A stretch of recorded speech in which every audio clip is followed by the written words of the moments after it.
Welcome to Writer Pants on Fire, where authors talk about things that never happened to people who don't exist.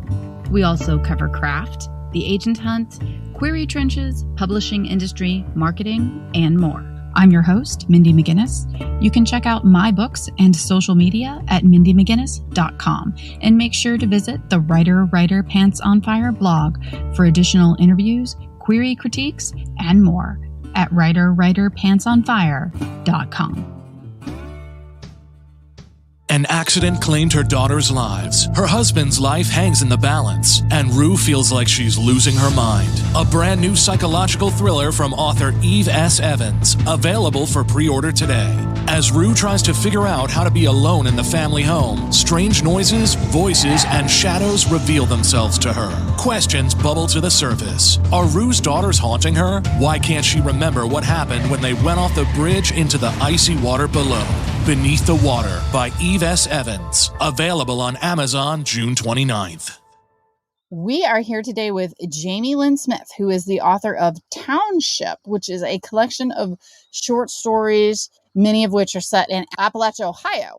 So actually, one of the first things I'd really like to talk about when people talk about Appalachia, I don't think everyone quite understands how large of a swath that actually covers. A lot of people don't really recognize that parts of Ohio are considered Appalachia.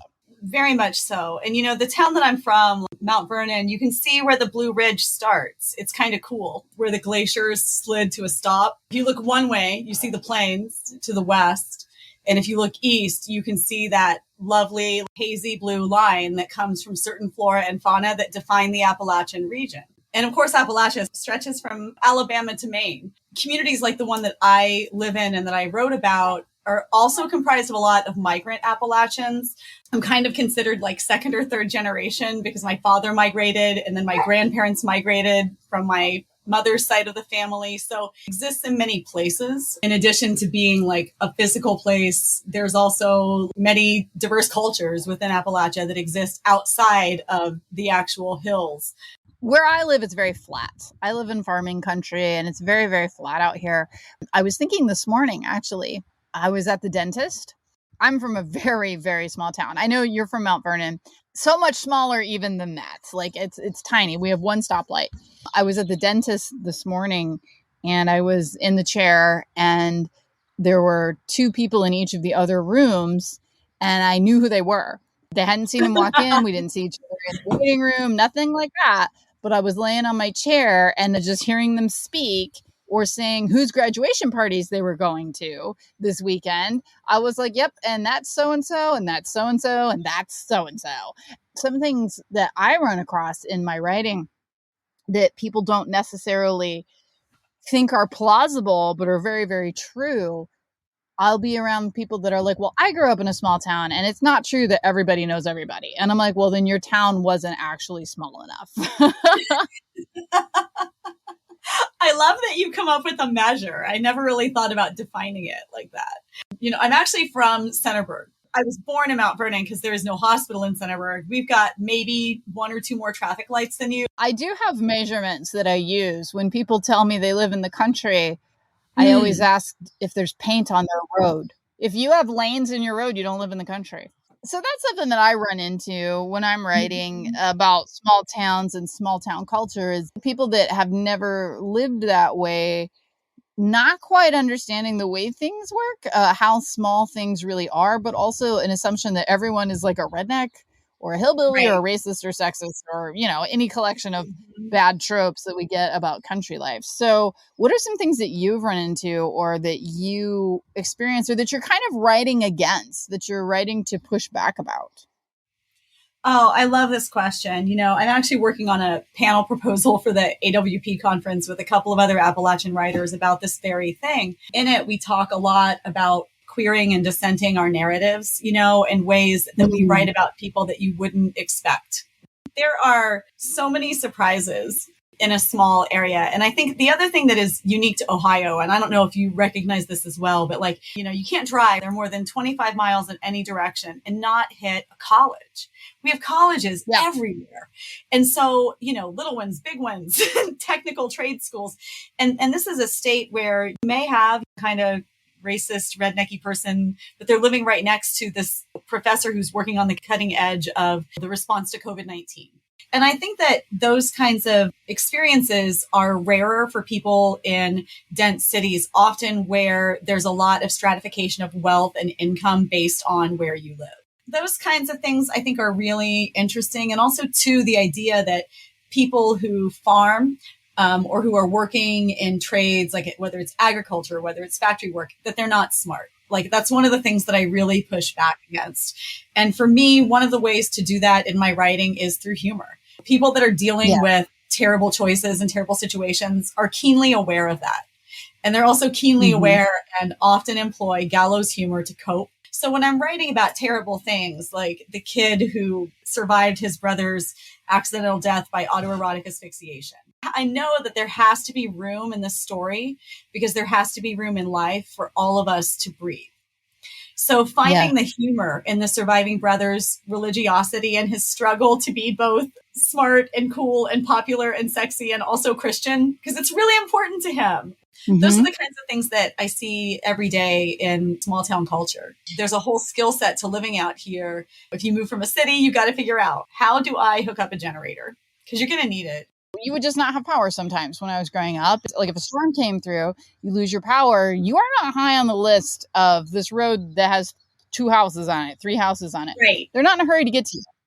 One of the things that I run across is men and boys being described or displayed as not intelligent, but also like mean or cruel. One of the things that I really enjoy, somebody shared a TikTok with me the other day, and it was of a guy, and I don't know where he was from. It was somewhere in the South, just by his accent. He'd stopped to get a kitten. There was a kitten on the side of the road, and he had stopped. He had just an old work truck, and he'd gotten out of his car, and he was videoing, and he's got like on his work boots, and he goes over and he picks up the kitten, and he's like, "Hey there, you need some help, buddy?" And he picks him up, and then all of a sudden there's this, he literally gets swarmed by somebody had dumped 20 kittens. He's like, "We got a kitten situation," and it's like he takes all 20 kittens and gets everybody the vet care that they need. That's the men and the boys that I grew up around. And I have never seen that man or boy in popular fiction or TV or movies. Anytime you got a guy that's got a backwoods or a country accent, he's an idiot and he's cruel. One of the things that my book deals with indirectly, if you will, I guess, is that kind of toxic masculinity. I think so much about how we coach much of the tenderness out of men and boys. I worked, interestingly, in a domestic violence shelter for several years. What are we doing? And I think that as we look at things that are happening with violence across the nation, what is going on with men? And I think about that so much when I'm writing, and I see men in terrible situations, boxed in by expectations of a culture that rewards violence, that rewards avarice, that rewards the pursuit of power at any cost. From the point of view of advocate and as a survivor, I have some limited amount of mercy in my ability to write, with great tenderness about the people that are showing that kind of avarice. It brings me to the last story in the collection, right? Love is patient, love is kind. And in it, I think this is the hardest character I've ever written because Gene, has committed terrible crimes against children, done his time, and wants to come back and be accepted in society as a good guy. What does it take, right? If there's no redemption for people who they can't change, they can't ever be anything else. Grappling with that and thinking about the ways that country life in particular affects men in rural areas. You're definitely not allowed to be gay. The danger of that. And I write too, because I would like to see the world, that I live in be a better place. Find in it ways for us to exist side by side, whether we love the same people or not. So that's where a lot of my character studies come from. Force myself into the shoes of a character that I really don't like. Writers and readers love a good meet cute. That moment when something changes, sparks fly, and nothing will ever be the same again. If you love subscription boxes, you will absolutely be obsessed with Meet Cute Box, a membership box for couples that gives you a new themed date night box each month for you and your partner to enjoy. All items are from small local businesses around the world, giving you a new experience each month. Memberships start at $29.99 a month, with each box valued up to $100. If you're looking for ways to keep date nights fun and exciting, try Meet Cute Box by checking out meetcutebox.com. Use the code SUMMER20 to get 20% off your first box. Offer expires at the end of June. Visit meetcutebox.com to get your Meet Cute in the mail. ShePodcasts Live will be taking place in Washington, D.C. from October 11th through 14th at the MGM National Harbor. This event is the world's largest gathering of women podcasters and is perfect for audio content creators, storytellers, and more. Attendees can expect to learn from female identifying only podcast editors, social media marketers, authors, podcast hosts, and more during this 4-day event. ShePodcasts Live is committed to bringing a diverse and inclusive lineup of speakers, with the team working hard in order to make sure those chosen are 50% women of color, LGBTQIA+, or both. They also highlight industry experts as well as leaders, so attendees can get an inside look at what it's like being one on top. ShePodcasts Live is a great opportunity for all levels of podcasters.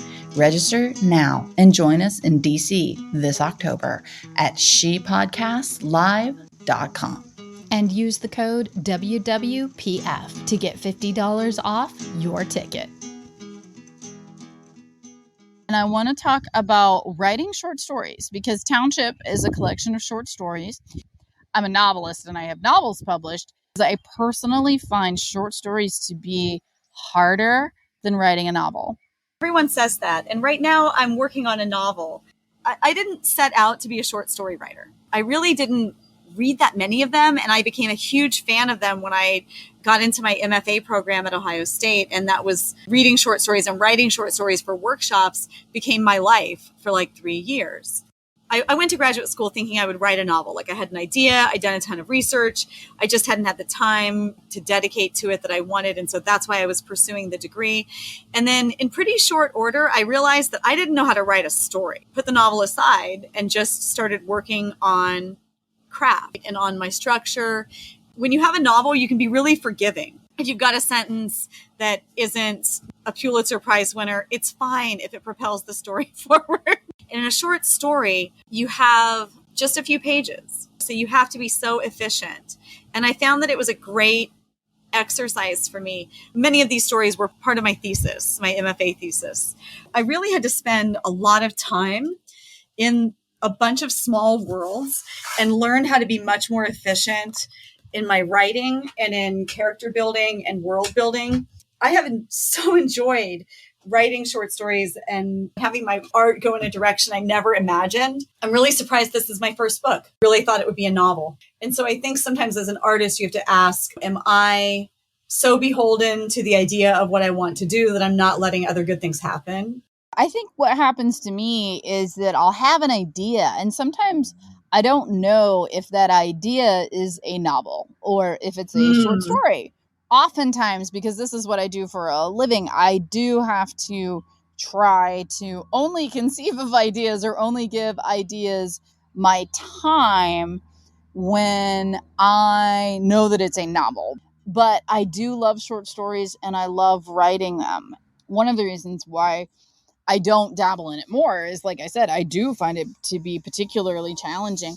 Also, for anybody out there, any listeners that do really relish and love that short story format and form, how do you go about writing short stories if that's what you love or where your talent is, and try to make not necessarily a living, but make some money in that arena? The capital side of it is really tricky. I mean, the secret to writing, just get your ass in the seat and write. You're going to write what your heart wants you to write. It's kind of like your sexuality. You're going to love what you love for no reason other than it is what attracts you. If short stories are your thing, there are a fair number of writers who have made quite a tidy living at it. When I'm sending my stories out, is I have kind of like a tiered submission system. And I can usually tell when I finish something if I'm going to be able to sell it or not. But I start with the places that I know pay well for short fiction. If it gets rejected by those places, I'll do a rewrite, move it down the list. I do that in part because sometimes you get feedback that's like, oh, this is great. It's just not right for us right now.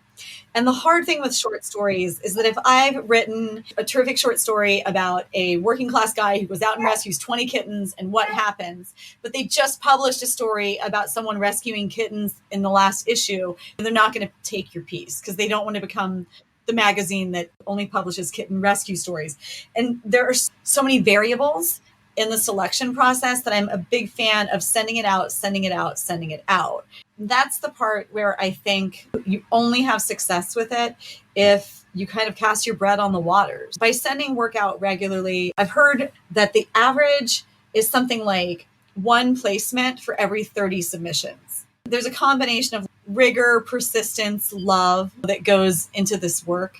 And I think too, I'm really lucky to have an agent who believes in what I'm doing and helps me try to sell it and get my work out there. So if your agent says to you, I'm not interested in short stories, then you need to find an agent who is. Like, maybe that person can still represent you on your novel. You don't need to leave them at the altar, but you got to find someone who can work with you on what excites you and what makes you passionate. And so I know sometimes it can feel when you're seeking a rep like you don't have a lot of choices. You need to dance with whoever asks you, but you always have choices. Giving your work the time that it deserves is the best thing that you can do for it. Maybe about 5 years ago, I was really trying to get something going, writing for literary magazines, and I was using Submittable and I was doing all that. And the amount of research that was required for me to figure out where my work was going to fit and doing the reading that I had to be doing to understand like how each magazine works and everything like that. It was a lot of work. And I don't know that people understand that the amount of work that you put into understanding the publishing industry from the side of someone as a novelist, you almost have to put in the same amount of work to understand the literary magazine and the short story market, because it's its own beast. Oh, it definitely is. I think one of the best things that ever happened for my work was I taught a literary publishing class a couple of years ago, and I hadn't taught that particular subject before. I felt like I knew a lot, and it was great to be able to share what I did know. But what was more important was what you talked about, getting that coherent sense. I will send this to Lit Mag, for example, but I'm not going to send it to Story because I know this editor, it's not really going to be their jam. It is a ton of work, and it's the same legwork you do in prospect research when you're getting ready to send out a novel or when you're looking for an agent. I subscribe to Poets and Writers, so I'm always looking in the back at the contests and the things that are coming up and submission guidelines and submission windows opening. So what would you suggest to someone that wants to maybe dip their toes into that part of the publishing arena? What's a good first base to start looking and beginning to understand that market? I think Poets and Writers is a great place to start. I think that joining AWP and reading the Writer's Chronicle, the AWP magazine, is another great place to start.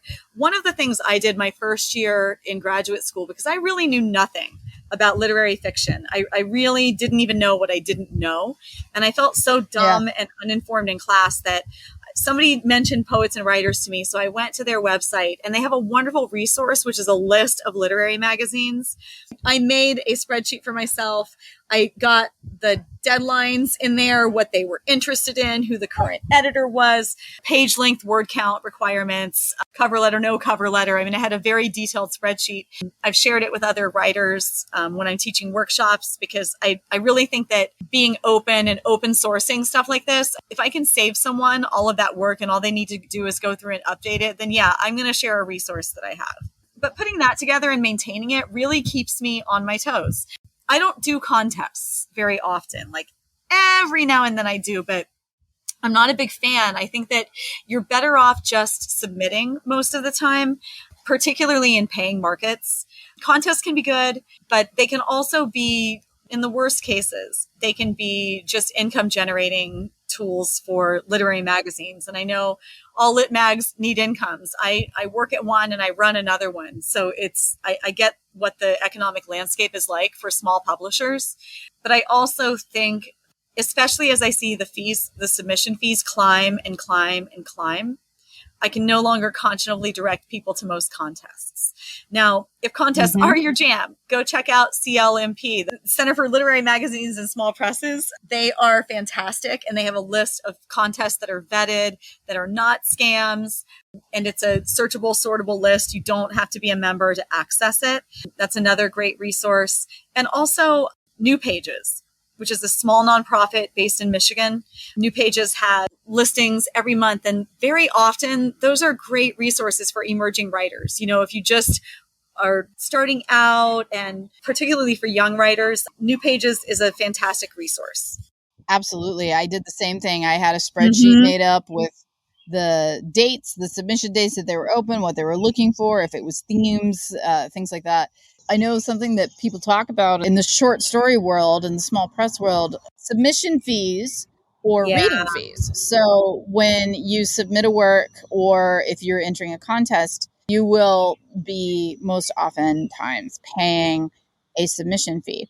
And it's something that comes up a lot about whether or not that is acceptable, whether you should be engaging it with someone that does charge a reading fee. As someone that was coming out of the world of novelists and of hunting for an agent, someone is asking for money up front, it's a scam.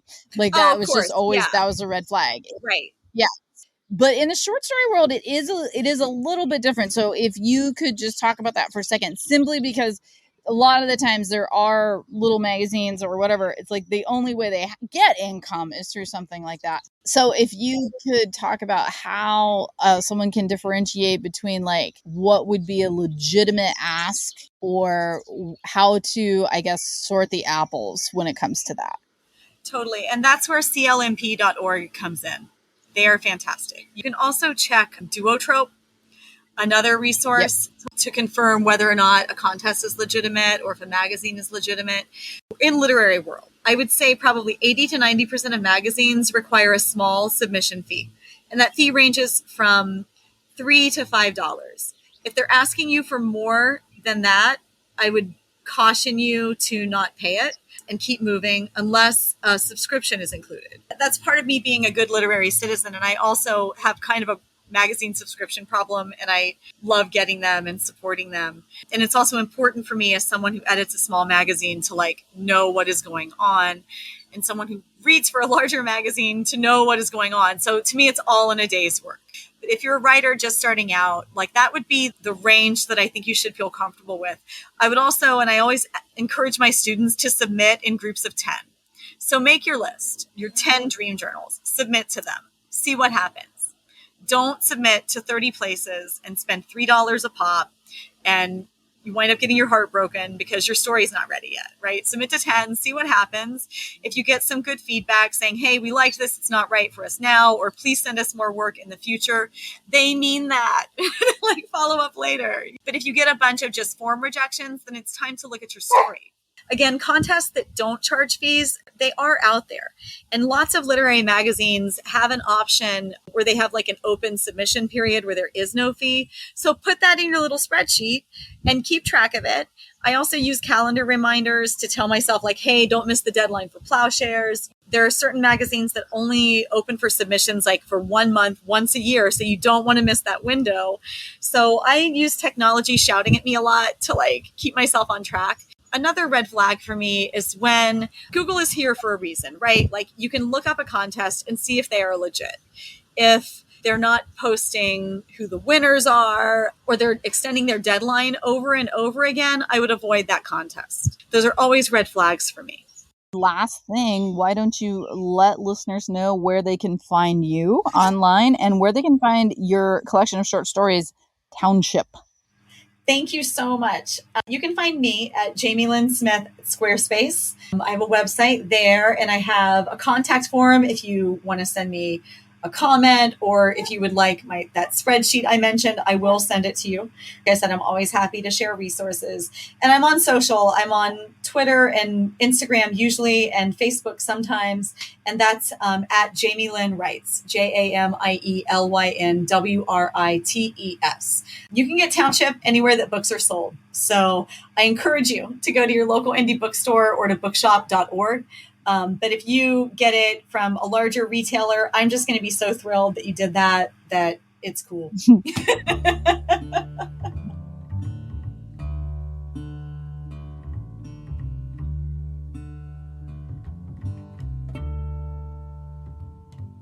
Writer Pants on Fire is produced by Mindy McGinnis. Music by Jack Corbel. Don't forget to check out the blog for additional interviews, writing advice, and publication tips at writerpantsonfire.com. If the blog or podcast have been helpful to you, or if you just enjoy listening, please consider donating. Visit writerpantsonfire.com and click Support the Blog and Podcast in the sidebar.